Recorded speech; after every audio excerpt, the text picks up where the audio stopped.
ನಮಸ್ತೆ ಎಲ್ಲರಿಗೂ. ನಾನು ಡಾಕ್ಟರ್ ಶ್ರೀ, ಆಯುರ್ವೇದಿಕ್ ಫಿಸಿಷಿಯನ್, ಯೋಗ ಥೆರಪಿ ಎಕ್ಸ್ಪರ್ಟ್. ನಾನು ಇವತ್ತು ನಿಮಗೆ ತಿಲ್ಲಗುಡ ಕಷಾಯವನ್ನ ತಗೊಂಡು ಬಂದಿದ್ದೀನಿ. ನಿನ್ನೆ ಸಂಕ್ರಾಂತಿಯಿಂದ ನಾವು ಉತ್ತರಾಯಣ ಪುಣ್ಯಕಾಲ ಅಂತೀವಿ. ಬಾಡಿ ತುಂಬಾ ಡ್ರೈ ಆಗಿಬಿಡುತ್ತೆ. ಹಾಗಾಗಿ ಡ್ರೈನೆಸ್ ಇಂದ ಆಗುವಂತ ಸಮಸ್ಯೆಗಳೆಲ್ಲ ಜಾಸ್ತಿ ಆಗುತ್ತೆ. Psoriasis, wheezing problem, dryness of skin, joint pain already ಇರೋರಿಗೆ ಜಾಸ್ತಿ ಆಗುತ್ತೆ. ಇಲ್ದಿರೋರ್ಗೂ ಸ್ವಲ್ಪ ಸ್ವಲ್ಪ ಕೆಲವೊಂದು ಸಿಂಪ್ಟಮ್ಸ್ ಅನ್ನ ನಾವು ನೋಡ್ಬೋದು. ಸೊ ಅದಕ್ಕೆ ನಮ್ಮ ಆಯುರ್ವೇದದಿಂದ ಬರೀ ಮೆಡಿಸಿನ್ ಅಷ್ಟೇ ಅಲ್ಲ, ಪ್ರಿವೆನ್ಷನ್ ಕೂಡ ಹೇಳಿದ್ದಾರೆ. ಸೊ ನಾವು ತಿಲ್ಲಗುಡ ಕಷಾಯ ಅಂತ ಹೇಳ್ತೀವಿ. ಒಂದು ಅರ್ಧ ಚಮಚ ಆಗುವಷ್ಟು ಎಳ್ಳು ಹುರ್ಕೊಂಡಿದ್ದೀನಿ, ಅರ್ಧ ಚಮಚ ಆಗೋಷ್ಟು ಬೆಲ್ಲ, ಮತ್ತೆ 1/4 ಚಮಚ ಆಗೋಷ್ಟು ಜೀರಿಗೆ. ಇದಿಷ್ಟನ್ನು ನೀವು ಖಾಲಿ ಹೊಟ್ಟೆಲಿ ಬೆಳಗ್ಗೆ ಎದ್ದ ತಕ್ಷಣ ಹಾಗೆ ಬಾಯಲ್ಲಿ ಹಾಕೊಂಡು ಚೆನ್ನಾಗಿ ನುಡಿಸ್ಬಿಟ್ಟು ಮೇಲೆ ಬಿಸಿನೀರು ಕುಡಿದ್ರು ಆಯ್ತು.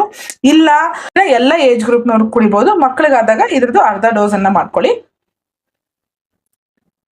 ಇದನ್ನ ಹೆಣ್ಮಕ್ಳು ಇರ್ರೆಗ್ಯುಲರ್ ಸೈಕಲ್ಸ್ ಇರೋರು ಮತ್ತೆ ಪೇನ್ಫುಲ್ ಪೀರಿಯಡ್ಸ್ ಇರೋರು ಕೂಡ ಯೂಸ್ ಮಾಡ್ಬೋದು. 3-4 ತಿಂಗಳಿಂದ ಪೀರಿಯಡ್ಸೇ ಆಗ್ತಾ ಇಲ್ಲ, ಸರಿಯಾಗಿ ನಮ್ಗೆ ಪೀರಿಯಡ್ಸ್ ಆಗೋದಿಲ್ಲ ಅನ್ನೋರು ಇದರಲ್ಲಿ 1 ಚಮಚದಷ್ಟು ಎಳ್ಳಿನ ಡೋಸನ್ನ ಜಾಸ್ತಿ ಮಾಡಿಕೊಂಡು ದಿನ ಬೆಳಗ್ಗೆ ಎದ್ದು ಇದನ್ನ ಕಷಾಯ ಮಾಡ್ಕೊಂಡು ಕುಡಿಬೇಕು. ನಮ್ಗೆ ರೆಗ್ಯುಲರ್ ಸೈಕಲ್ಸ್ ಇದೆ, ಬಟ್ ನಮ್ಗೆ ಪೀರಿಯಡ್ಸ್ ಅಲ್ಲಿ ಪ್ರಾಬ್ಲಮ್ ಇದೆ, ಅಂದ್ರೆ ಪೇನ್ ಬರ್ತಾ ಇದೆ, ಕ್ರಾಂಪ್ಸ್ ಜಾಸ್ತಿ ಇದೆ ಅಂದವರು 15 ಡೇಸ್ ಆದ್ಮೇಲೆ, ಅಂದ್ರೆ ಹಾಫ್ ಸೈಕಲ್ ಆದ್ಮೇಲೆ 15 ಡೇಸ್ ಆದ್ಮೇಲೆ ದಿನ ಬೆಳಗ್ಗೆ ಇದೇ ತರ ಅರ್ಧ ಚಮಚ ಡೋಸ್ ಸಾಕಾಗತ್ತೆ. ಇದನ್ನ ಕಷಾಯವನ್ನ ಮಾಡ್ಕೊಂಡು ಕುಡಿಯೋದ್ರಿಂದ ಅವರಿಗೆ ಪೀರಿಯಡ್ಸ್ ಅಲ್ಲಿ ಕ್ರಾಂಪ್ಸ್ ಕಡಿಮೆ ಆಗುತ್ತೆ. ತುಂಬಾ ಫ್ಲೋ ಇದೆ ಅನ್ನೋರು ಕೂಡ ಇದನ್ನ ಕುಡಿಬಹುದು, ಫ್ಲೋ ಕಡಿಮೆ ಆಗುತ್ತೆ. 1 ಗ್ಲಾಸ್ ಅಷ್ಟು ನೀರನ್ನು ತಗೊಂಡಿದ್ದೀನಿ.